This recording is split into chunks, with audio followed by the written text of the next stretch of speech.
मेरे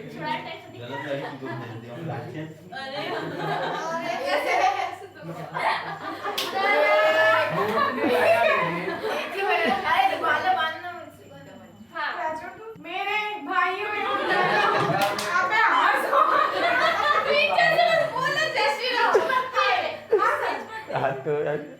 अरे चल बढ़िया लगा। हाँ मेरे भाइयों एवं बहनों बढ़िया लगा। मेरे भाइयों एवं बहनों, मेरे सहपाठियों को जय श्री राम। जय श्री राम। मेरे को तो ऐसे लगा, मेरे भाइयों एवं बहनों, जब लगे ना तो उससे पहले ही चले जाना। बहुत नहीं तो बहुत गड़बड़ हो सकता है। जय श्री राम। बच्चों, आज हम लोग सरल सूक्ष्मदर्शी पढ़ने जा रहे हैं। मोस्ट टाइम क्वेश्चन है प्रकाशिक यंत्र का। सरल सूक्ष्मदर्शी पढ़ेंगे, संयुक्त सूक्ष्मदर्शी पढ़ेंगे और खगोलीय दूरदर्शी पढ़ेंगे। ये तीनों में से एक क्वेश्चन आएगा। क्या क्या बोला मैं? सरल सूक्ष्मदर्शी, संयुक्त सूक्ष्मदर्शी और खगोलीय दूरदर्शी। इन तीन क्वेश्चन गारंटेड है, एक क्वेश्चन आएगा, इसलिए रट लेना। 4 नंबर फिक्स है। अच्छा, सरल सूक्ष्मदर्शी क्वेश्चन पढ़ लेना। 2 टाइप के होते हैं। देख, 3 चीज पूछ सकता है। आवर्धन क्षमता का व्यंजक, केवल क्या पूछ सकता है? आवर्धन क्षमता। या तो आवर्धन क्षमता के साथ पूछ सकता है स्पष्ट दृष्टि में आवर्धन क्षमता, या पूछ सकता है अनंत में आवर्धन क्षमता। तो क्वेश्चन उस दिन अच्छे से पढ़ लेना। कहां बोला है? देख, मैं बोला आवर्धन क्षमता पूछ सकता है। आवर्धन क्षमता में भी अंदर जाता है तो बोलेगा स्पष्ट दृष्टि, जब प्रतिबिंब स्पष्ट दृष्टि में है तब आवर्धन क्षमता। या तो यह बोलेगा जब प्रतिबिंब अनंत में है तब आवर्धन क्षमता। जानते हो, जो क्वेश्चन उसके हिसाब से चित्र, जो क्वेश्चन उसके हिसाब से चित्र। अगर केवल आवर्धन क्षमता पूछा है तो यही चित्र बनाओगे, केवल आवर्धन क्षमता पूछा है तो यही डायग्राम बनाओगे। हाँ, जब प्रतिबिंब स्पष्ट दृष्टि में आवर्धन क्षमता पूछा है तब भी यही डायग्राम बनाओगे, और जब अनंत में पूछा है तब ये डायग्राम नहीं चलेगा। किस समय नहीं चलेगा? अनंत में। देख, इस केस में और इस केस में, दोनों में यही डायग्राम बनाओगे। लेकिन कब नहीं बनाओगे बोल रहा हूं मैं? अनंत में। अनंत के लिए तुम लोग को बताएंगे लास्ट में, इसको समांतर करते हैं तो मैं लास्ट में अनंत का डायग्राम भी बना दूंगा। हाँ, व्यंजक दोनों के लिए सेम है। अनंत के लिए भी यही व्यंजक है और स्पष्ट दृष्टि के लिए भी यही व्यंजक। व्यंजक तो सेम है, चित्र अलग है। इसलिए मैं एक बार और रिपीट से सुन ले रहा हूं। मैं बोल रहा हूं चित्र, क्वेश्चन अच्छे से पढ़ लेना। अनंत है तो ये चित्र नहीं चलेगा, बाकी आवर्धन क्षमता रहे या स्पष्ट दृष्टि न्यूनतम दूरी, यही चित्र रहेगा। केवल किस में नहीं चलेगा? अनंत। अब व्यंजक में आ रहा हूं, ध्यान से सुनो।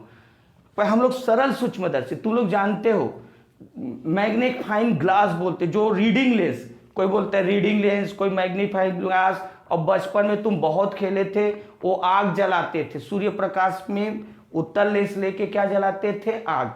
तो तुम लोग ऐसा डिजाइन रहता था, ये उत्तल लेंस है। अच्छा, उत्तल लेंस की भी खासियत है, कम फोकस दूरी वाला उत्तल लेंस। और कम फोकस दूरी वाला उत्तल लेंस लकड़ी, ये जो बना रहा हूं ये लकड़ी या प्लास्टिक का फ्रेम है, ये जो बना रहे लकड़ी या प्लास्टिक का फ्रेम, इसमें पकड़ते थे। तो ये उत्तल लेंस है। उत्तल लेंस को लकड़ी या प्लास्टिक के फ्रेम में पकड़ते थे, और ये तुम लोग इसको पकड़ के आग वाग जलाते थे। या तुम लोग देखे होंगे सीआईडी वाईडी में जो जासूसी वाला रहता है उसमें यही उत्तल लेंस दिखाते हैं। समझ गए? मतलब रीडिंग लेंस, जिसको हम लोग सरल सूक्ष्मदर्शी कहते हैं। अच्छा, ये सूक्ष्मदर्शी है। क्या है बोल रहा मैं? सूक्ष्मदर्शी मतलब छोटे वस्तुओं को बड़ा करके दिखाता है। सूक्ष्मदर्शी मतलब छोटे वस्तुओं को बड़ा करके। अब देख, इतना तो फालतू समझा रहा हूं, अब लिख रहा हूं। ये देख, यहां क्या बोल रहा था मैं? कम फोकस दूरी वाला उत्तल लेंस। ये क्या है? लकड़ी का या प्लास्टिक का फ्रेम, तो वही लिख दिया। कम फोकस दूरी वाले उत्तल लेंस को लकड़ी या प्लास्टिक के फ्रेम में कसा होता है। कम फोकस दूरी वाला उत्तल लेंस लकड़ी या प्लास्टिक के फ्रेम में कसा होता है। ठीक है, तो यहां ये तुम्हारा हो गया। अच्छा, इसके बाद ना ध्यान देना, को गड़बड़ करवा दी मैं, बढ़िया था उसमें। लकड़ी लेंस, चल चल ठीक है, कोई भी दिक्कत नहीं, अभी उतना नहीं रोकूंगा अभी। हाँ कहाँ पर था, यहाँ पर। अच्छा, बनावट लिखो या मत लिखो कोई फर्क नहीं पड़, हाँ लेकिन सिद्धांत लिखना है। सिद्धांत समझ लो, सिद्धांत समझोगे तो डायग्राम भी समझोगे। सिद्धांत और डायग्राम एक साथ समझो ना, क्या है सिद्धांत। इधर देखो, देख यहां पे मैं जो लिखा हूं इस पे फोकस मत करो, मैं यहां समझा रहा हूं, इस पे ध्यान दो। ये उत्तल लेंस है, ये क्या है, उत्तल लेंस। और उत्तल लेंस का ये फोकस और ये प्रकाशिक केंद्र है। उत्तल लेंस है, ये उसका फोकस है, और ये प्रकाशिक है, फोकस F से और प्रकाशिक केंद्र O से। यहां पर वस्तु है, तो देख उत्तल लेंस के फोकस और प्रकाशिक केंद्र के बीच जब वस्तु रहता है, इसी के बीच, तो ऐसे बोल सकते हैं, जब वस्तु उत्तल लेंस के फोकस और प्रकाशिक केंद्र के बीच होता है तब प्रतिबिंब कैसे बनता है। ध्यान से देखो ना, एक प्रकाश किरण समानांतर ले जाएंगे, एक प्रकाश किरण समांतर ले जाएंगे और समांतर ले जाएंगे, वो फोकस से होकर जाता है। तो इधर भी फोकस होता है और इधर भी फोकस होता है। उत्तल लेंस के दोनों तरफ फोकस होता है, इधर भी फोकस और उधर भी फोकस। तो एक प्रकाश किरण समांतर ले जाना, कहां से होकर जाएगा, फोकस। तो यहां से देख लो ना, ये वस्तु है, एक समांतर ले गए, कहां से होके गया है, फोकस। एक और प्रकाश किरण चाहिए, प्रतिबिंब रचना के लिए दो प्रकाश किरण चाहिए। एक प्रकाश किरण प्रकाशिक केंद्र से ले जा रहे हैं, एक प्रकाश किरण कहां से ले जा रहे हैं, प्रकाशिक केंद्र से, ठीक है। तो प्रकाशिक केंद्र से ले जा रहे हैं, तो यहां से देखो, एक प्रकाश किरण प्रकाशिक केंद्र से ले जा रहे हैं और दोनों किरणें फैल रही हैं, ये इधर और ये इधर, तो दोनों किरणें ऐसे फैल रही हैं, तो आगे जाके नहीं कटेगा, तो इनको काटने के लिए पीछे ले जाना पड़ेगा। तो ये पीछे ले गया, तो तुम लोग स्केल में मस्त पीछे ले जाना। हाँ, अब ये दोनों किरणें यहां कटी तो यहां प्रतिबिंब बनेगा। तो यहां से देखो ना, अब इस किरण को पीछे ले गया, डेश डेश डेश, इस किरण को पीछे ले गए, दोनों कटे, वहां प्रतिबिंब ए डेश बी डेश। देख ये वस्तु ए बी है, वस्तु ए बी है, उसका प्रतिबिंब ये बना ए डेश बी डेश, वस्तु ये भी है, प्रतिबिंब ए डेश बी डेश हो गया। अच्छा, ये डायग्राम कंप्लीट हो गया। तो मैं दो चीज इसमें डायग्राम, अब थ्योरी बोल रहा हूं, कैसे बोलेंगे, जब वस्तु, अच्छा एक चीज बताओ, प्रतिबिंब क्या बना है, वस्तु से बड़ा है कि छोटा है, तो वस्तु से बड़ा है, सीधा है, वस्तु से बड़ा है, सीधा है और आभासी। तो यही थ्योरी है, जब वस्तु उत्तल लेंस के फोकस और प्रकाशिक केंद्र के बीच है, देख मैं इशारा यहां से देखते रहो, रटते रहो, जब वस्तु उत्तल लेंस के फोकस और प्रकाशिक केंद्र के बीच है तो वस्तु का प्रतिबिंब वस्तु से बड़ा आभासी सीधा बनता है। तो वस्तु का प्रतिबिंब वस्तु से बड़ा आभासी सीधा बनता है, यही तो सिद्धांत है। क्योंकि सूक्ष्मदर्शी का मतलब क्या है, छोटे वस्तु को बड़ा करके दिखाना। सूक्ष्मदर्शी का मतलब क्या है, छोटे वस्तु को बड़ा, तो इसने छोटे वस्तु को बड़ा कर दिया, यही तो क्या है, सिद्धांत, ये लिख दिए। जब वस्तु उत्तल लेंस के फोकस एवं प्रकाशिक केंद्र के बीच है तो वस्तु का प्रतिबिंब सीधा, आभासी एवं वस्तु से बड़ा बनता है। दो वर्ड में है, सीधा, आभासी एवं वस्तु से बड़ा दिखाई देता है, यही किरण। अब आगे देखो ना, अब क्या है, किरण आरेख, क्या है, किरण आरेख। अच्छा, किरण आरेख, ये जो डायग्राम समझाए इसी को लिखना है, ये डायग्राम समझाए इसको लिखना है। अच्छा, इसके बाद आवर्धन क्षमता, तुम्हारा क्या है, आवर्धन क्षमता। तो आवर्धन क्षमता सूत्र याद रखना, तीन व्यंजक पढ़ाएंगे, सेम सूत्र, प्रतिबिंब द्वारा बना दर्शन कोण, प्रतिबिंब द्वारा बना दर्शन कोण बटे स्पष्ट दृष्टि की न्यूनतम दूरी पर स्थित वस्तु द्वारा बना दर्शन कोण, ये रट लेना है। ये थ्योरी जो दिख रहा है ना, वो रटना है।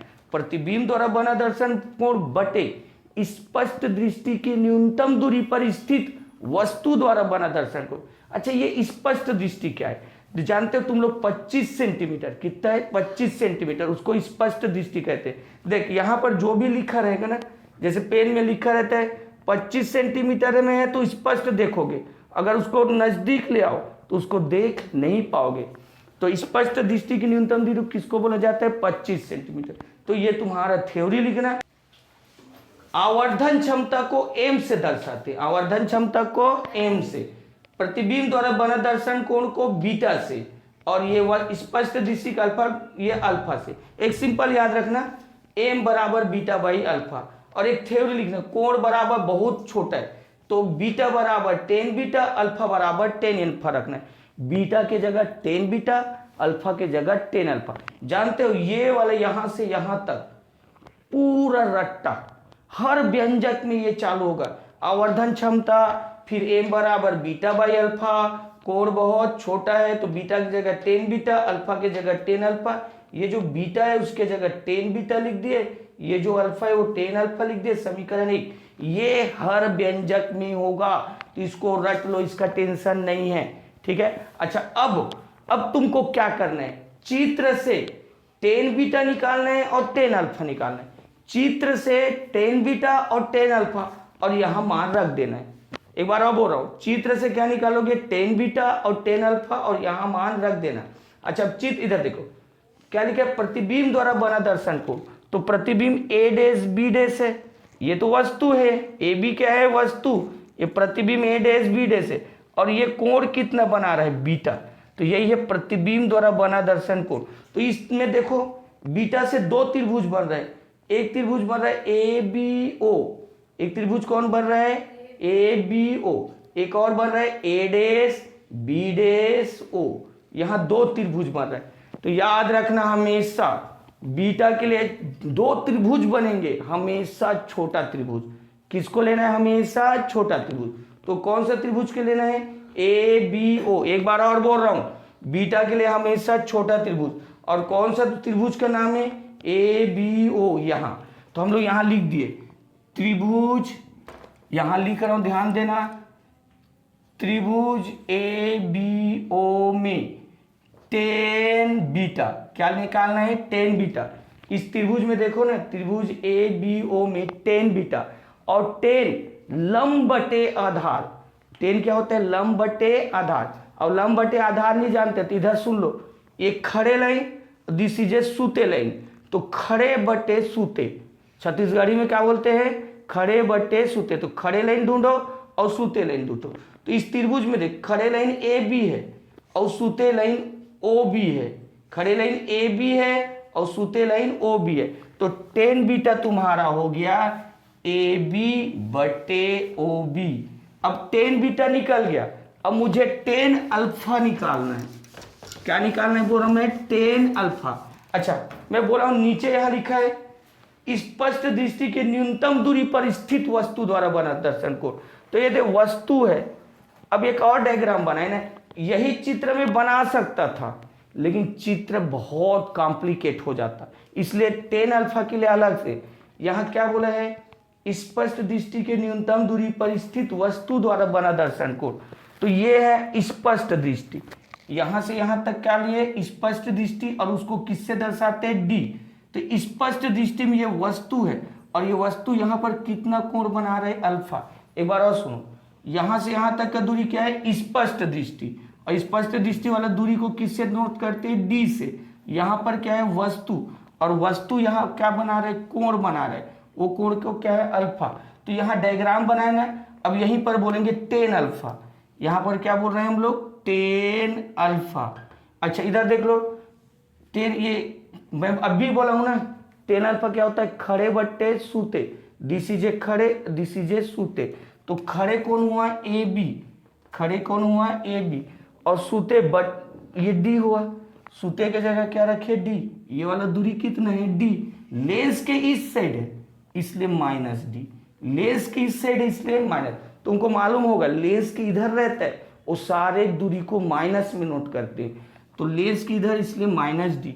अच्छा मेरा टेन बीटा भी निकल गया, टेन अल्फा। अब मैं टेन बीटा और टेन अल्फा का मान समीकरण 1 में रखूंगा। तो यहां लिख दे रहा हूं टेन बीटा तथा टेन अल्फा का मान समीकरण 1 में रखने पर, और एम बराबर समीकरण 1 ये है ना, एम बराबर टेन बीटा बटे टेन अल्फा, टेन बीटा बटे टेन अल्फा, तो टेन बीटा की जगह ये लिखूंगा ए बी बटे ओ बी और बटे में टेन अल्फा जगह टेन बीटा का मान रखा, अब किसका मान रखूंगा टेन अल्फा, तो बटे इसके रखूंगा ए टेन अल्फा ये है ए बी बटे माइनस डी। अच्छा पलटी हो जाएगा ना, तो ये ए बी बटे ओ बी, ये माइनस ये पलटी होगा ये वाला, तो ये ऊपर जाएगा माइनस डी बटे ए बी, माइनस डी ऊपर ए बी और ए बी कट गया, तो एम बराबर माइनस डी बटे ओ बी, माइनस डी बटे ओ बी। अब ओ बी क्या है देखो, ओ से लेके बी ये है ओ बी, ये ओ और ये बी, ये ओ बी है, ये वस्तु है वस्तु, तो वस्तु की दूरी है, कौन सी दूरी है वस्तु, और लेंस के इधर है इसलिए माइनस, तो वस्तु की दूरी को किससे नोट करते हैं यू से, और उधर है इसलिए माइनस, तो यहां पर एम बराबर माइनस डी बटे माइनस यू, माइनस डी बटे माइनस यू, ये माइनस और माइनस कट गया, तो एम बराबर डी बटे यू, समीकरण 2। अच्छा ये प्लस में आया है ना, आवर्धन क्षमता क्या है प्लस में, अच्छा प्लस में आया तो हमेशा प्रतिबिंब सीधा बनेगा, और माइनस में आता तो प्रतिबिंब उल्टा बनता, तो एम प्लस में आया तो प्रतिबिंब क्या बनेगा सीधा। अच्छा और ऐसे भी देख लो ये प्रतिबिंब सीधा है, मतलब तुम सही बना रहे हो। एक चीज और ध्यान देना, ये आवर्धन क्षमता, मैं एक्चुअली बोला हूं तुमको केवल आवर्धन क्षमता पूछ सकते हैं, केवल क्या पूछ सकते हैं आवर्धन क्षमता, तो केवल आवर्धन क्षमता पूछा तो यही तक, और अक्सर याद रखना आजकल ये 4 नंबर का हो गया है, तो केवल कहां तक पूछेगा आवर्धन क्षमता यहीं तक पूछेगा, तो तुम लोग ये डायग्राम ये 2-3 बार देख लेना बना लेना। लेकिन 2 केस और है, स्पष्ट दृष्टि वाला और अनंत वाला। अगर स्पष्ट दृष्टि वाला पूछेगा तब क्या करोगे और अनंत वाला पूछेगा तब क्या करोगे, अब ध्यान देते रहो। आवर्धन क्षमता के लिए 2 केस है, पहला केस लिख दिए जब प्रतिबिंब स्पष्ट दृष्टि के न्यूनतम दूरी पर बनता है, उस लेंस सूत्र लगा रहे हैं। पहला केस कौन सा है, जब प्रतिबिंब स्पष्ट दृष्टि के न्यूनतम दूरी पर बनता है, वहां पर क्या लगा रहे हैं लेंस सूत्र। लेंस सूत्र मालूम है 1/1 बराबर 1/v माइनस 1/u, ये लेंस सूत्र है तुम रट लो। अच्छा f के जगह f ही लेंगे क्योंकि उत्तल लेंस के लिए फोकस दूरी धन में होता है, f के जगह f, v के जगह माइनस डी, v के जगह माइनस डी, क्योंकि देख इधर देख प्रतिबिंब इधर बना है ना और इधर इस न्यूनतम दूरी में बना है, क्योंकि यहाँ लिखे हैं जब प्रतिबिंब स्पष्ट दृष्टि की न्यूनतम दूरी पर, तो प्रतिबिंब की दूरी v बराबर माइनस डी और u के जगह माइनस यू, क्योंकि वस्तु तो इधर ही है, वस्तु भी इधर है प्रतिबिंब भी इधर है, इसलिए दोनों माइनस में रहेगा, माइनस माइनस, बस फोकस दूरी प्लस में रहेगा क्योंकि उत्तल लेंस के लिए प्लस होता है। अच्छा अब ये मान को यहाँ रख देते हैं, तो चलो देखो f के जगह तो f ही रहेगा, v के जगह माइनस डी रहेगा और u के जगह बोला हूँ माइनस यू रखना, ये माइनस और माइनस क्या हो जाएगा प्लस, और इसको ये माइनस में इधर लाओगे तो प्लस में हो जाएगा, तो 1/a प्लस 1/d बराबर ये माइनस और ये माइनस क्या हो जाएगा प्लस प्लस 1/u, तो ये हो गया। अच्छा अब d का तुम अपने से भाग दे देना, ये d का गुणा लिख देना, d का गुणा, तो d का गुणा करो, देखो d का जब गुणा करेंगे तो यहाँ हो जाएगा d/f, d का गुणा करेंगे d/f, यहाँ d का गुणा करेंगे तो d और d कट जाएगा 1, यहाँ करेंगे तो d/u, क्या हो जाएगा d/u। अच्छा d/u निकाल चुके हैं ना, और यहाँ पर भी देखो ना m का मान क्या है d/u, अब d/u को समीकरण 2 में रख देंगे, d/u को कहाँ रख देंगे समीकरण 2 में, d/u को समीकरण 2 में रखने पर तो m बराबर देख d/u के जगह ये रखेंगे, तो ये रखेंगे तो ये कौन है 1 प्लस d/f, 1 को पहले लिखा d/f, तो ये आवर्धन क्षमता बन गया जब प्रतिबिंब स्पष्ट दृष्टि के न्यूनतम दूरी पर बनता है। देख एक आवर्धन क्षमता ये हुआ, मेरे ख्याल से यहाँ तक पूछेगा, लेकिन जब स्पष्ट दृष्टि लगा देगा तो यहाँ जाके रोकना, और लेकिन एक कंडीशन और है, अनंत के लिए पूछ सकता है। एक कंडीशन क्या है, अनंत। मेरे पास जगह नहीं, मैं इसमें अनंत के लिए बनाऊंगा, तो सेकेंड रहेगा। दूसरा कंडीशन देखो, जब प्रतिबिंब अनंत पर बनता है, जब प्रतिबिंब अनंत, तो एक थ्योरी है, फेमस थ्योरी है, जब वस्तु फोकस पर होता है, जब वस्तु फोकस पर होता है तो प्रतिबिंब अनंत पर होता है। ये लिख दिया, जब वस्तु फोकस पर होता है तो प्रतिबिंब अनंत पर, मतलब वस्तु फोकस में, तो यू के जगह एफ रखेंगे, यू के जगह एफ, तो देख यू का जगह एफ समीकरण 2 में रखेंगे, तो एम बराबर डी बटे यू के जगह क्या रख दिया, एफ। तो ये तुम्हारा सूत्र आ गया, कहां पर, अनंत के लिए। एक चीज और ध्यान से सुनो ना, इस पर इसके लिए पूछता है तब यही बनाओगे, और इसके लिए पूछता है तो इसको बनाने की जरूरत नहीं है, सीधा आवर्धन क्षमता के बाद ये थ्योरी, आवर्धन क्षमता के बाद ये थ्योरी, और इसको पूछेगा तो इसको बनाने की जरूरत नहीं, अगर इसको पूछेगा तो इसके और बनाने की जरूरत नहीं। हाँ, लेकिन इसको पूछा तो डायग्राम चेंज करना है। क्या चेंज करना है, डायग्राम। तो एक काम करो, तुम लोग स्क्रीनशॉट ले लो, पहले स्क्रीनशॉट ले लो, फिर मैं आके फिर डायग्राम चेंज करूंगा। स्क्रीनशॉट लो, स्क्रीनशॉट ले लिया। अब ध्यान से सुन लो, अनंत के लिए कौन सा डायग्राम रहेगा, ये डायग्राम नहीं चलेगा। तुम क्या करना है, ये दोनों किरणों को समांतर रखना, इन दोनों किरणों को क्या रखेंगे, समांतर। तो मैं मिटा रहा हूं, इसको भी मिटा रहा हूं, ये सब मिट रहे, दोनों किरणें समांतर रखना, ये गया ये, अच्छा ये थोड़ा सा ऐसे ले आना, दोनों समांतर होंगे। तो आगे की ओर समांतर है तो पीछे की ओर भी ले जाओगे तो क्या होगा, समांतर रहेंगे।